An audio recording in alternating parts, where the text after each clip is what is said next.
everyone, here I'm going to show you how to get that Madeira applique look to a hem on a garment, and I think it looks quite impressive, although it is relatively easy. Now I would recommend watching this video all the way through once to get the whole idea before applying the technique to your project, since there are a couple options you have along the way. And also this is going to be much more successful on 100% natural fibers. So while I like Imperial Batiste for its own, it has its own benefits, this is not the project to use Imperial Batiste on. You want to use 100% cottons or silks, whatever. So to begin, you'll first need to decide on what shape you want around your hem. I wanted a little peak, if you will, in the middle of the skirt front as well as the back, and then a kind of a consistent curve everywhere else. So I use my blocking board. On the other side, it has the Smock Bishop layout that I've shown in so many of my other videos, and I will link it down below.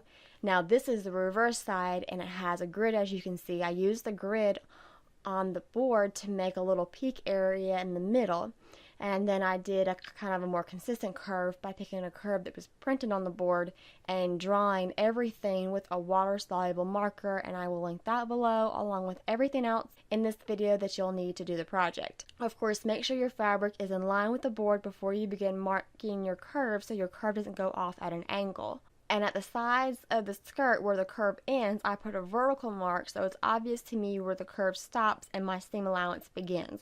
And more on that later on. Once you have your curve drawn, then take it to your machine and stay stitch around the curve. I use a smaller stitch for that, say like a length of 1.8 or so. And a side note, my standalone tripod broke, so in these close-up shots, I'm using one hand on the machine and filming with the other hand. Please bear with me. So once you're done stay stitching, then you can spray the ink away or just run it under some water. I prefer this since the ink has a nasty habit of reappearing if you simply spray with water. It's sort of a love-hate relationship with this marker, but I digress. Then I ironed the fabric back out, and ironing served to dry the fabric too, because come on, I'm a busy mama and I don't have time to let it air dry. So anywho, here is an option depending on the look that you want. I wanted my pink Madeira hem fabric to be on the good side of my skirt, so on the outside of my dress. So after ironing my skirt fabric, I put the wrong side of my white skirt fabric to the good side of my pink Madeira hem fabric. Now if you wanted more like a shadowy sort of look, you could do the opposite. You could have your Madeira hem fabric behind your skirt fabric. Maybe it's, your Madeira hem fabric is more of a bright fabric and you kind of want like a little peekaboo shadowy effect. It's another option, and I hope that's making sense. I may do a separate video on that. If it's not making sense, please let me know in the comments below, and I'll be happy to do a separate video. So you'll stitch along the bottom, joining those two fabrics together, and this will be the finished bottom of the hem. Take that into consideration when you think about how long to make your skirt fabric as well as your Madeira hem fabric, so your finished hem length is where you want it to be. Now then I ironed that seam towards the side of my skirt that isn't going to be shown. So since my Madeira hem fabric is going to be on top of my skirt fabric, I'm ironing the seam on my skirt fabric. And from there I understitch, and that's where you put your seam towards the side that isn't going to be shown and stitch very close to that seam. As you can see, here's my stitching on the wrong side, and here it is on the inside of my skirt fabric. And this understitching helps to fold that Madeira hem fabric and have a really crisp definition between it and the skirt fabric. And you can see that if you skip the understitching step and just iron the Madeira hem fabric over on the skirt fabric instead, you will look a bit sloppy. Now some may say that I'm splitting hairs here, and maybe I am, but I think it's worth the extra step to have a really clean line.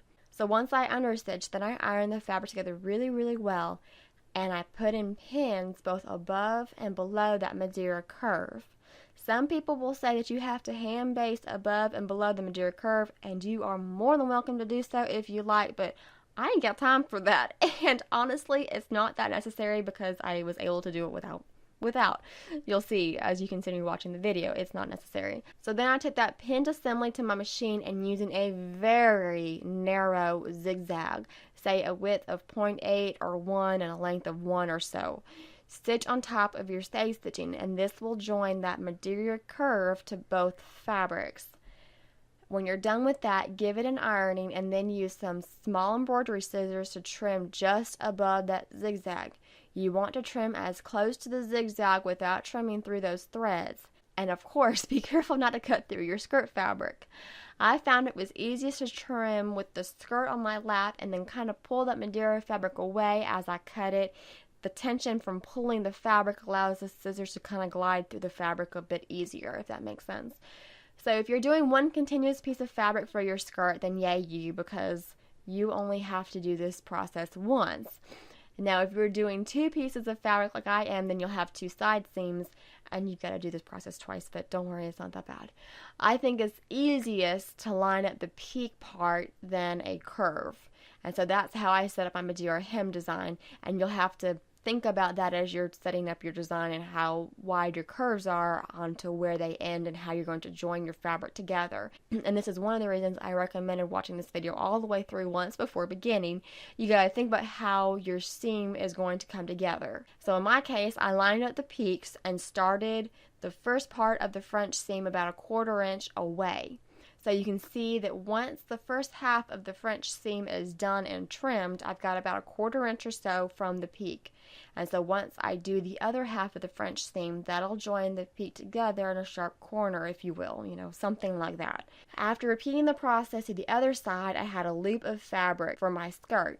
Now I'll be gathering the top of my skirt, and that's why it's so wide. So then it's time to decide on a needle to use, and you have a few options. There's two wing needle options, one size 100, which is the one that I use, and the other one's size 120.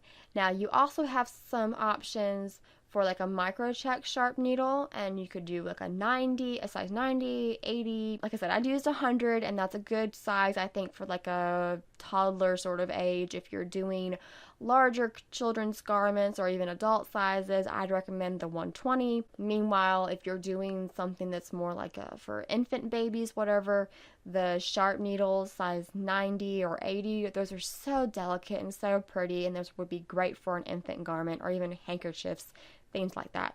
So play around with it and see what you like. You'll also want to use a finer thread so you don't have a huge clump of thread filling up that hole that you're going to create.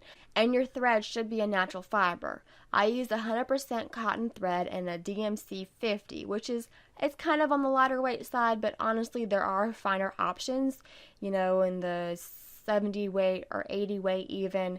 And if I were using like a micro check 90, I would definitely go towards a 70 or 80 weight thread. So to do these gorgeous little holes, you'll use a hem stitch, and you'll want to pick a stitch that is in bold. At least for me, for Bernina, I'm not sure how other brands are, but in our book, the bold means that the needle is going to go into those spots multiple times, which is what you want. And you'll see that the symbol here looks like a little ladder with only one side on it. So play around with your machine on a test fabric to make sure that it's the correct stitch and that you have the settings as you'd like.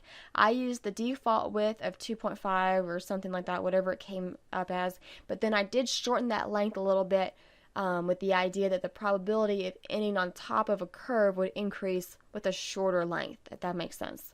Because you really do want a hole on top of that curve. So if I shorten the length a little bit, then that probability increases. So finally, you'll need some stabilizer to keep the holes crisp.